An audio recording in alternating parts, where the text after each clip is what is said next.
Le Cameroun a toujours affiché un tableau harmonieux où le croissant lunaire et la croix supplombent le paysage. Ce cliché peut être saisi au hasard de nos villes et villages.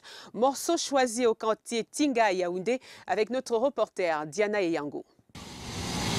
Escale ce jour au quartier Tinga, dans la ville de Yaoundé, localité aux allures chaleureuses et conviviales.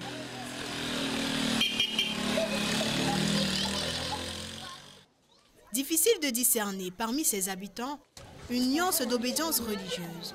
Angela est une occupante des lieux depuis 14 ans. Elle appartient à la mission du plein évangile de Tinga. Après sa prière matinale, la chrétienne a coutume de tenir compagnie à sa voisine musulmane. La fête de Ramadan, elle compte bien la célébrer avec elle. Mes relations de voisinage, je les gère très bien. La foi n'est pas un problème parce que dans la Bible, nous sommes tous les enfants de Dieu. Donc, tu sois chrétien ou musulman, on prend le vivre ensemble. Quand il y a les fêtes de Ramadan, je fête avec eux. Quand il y a souvent les célébrations de Noël et de Pâques, on part vers eux. À quelques pâtés de sa maison réside Mohamed, fidèle musulman de la mosquée de Tinga.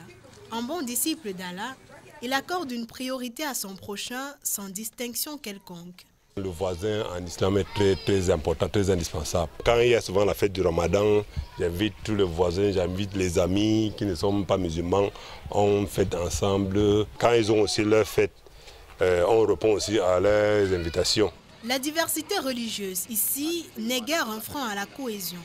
La tolérance est une réalité. Avec elle, l'unité et la solidarité prennent tout leur sens. Selon la World Christian Encyclopedia, la population camerounaise était composée au début des années 80 pour moitié de chrétiens, un quart de musulmans, un quart des adeptes des religions traditionnelles.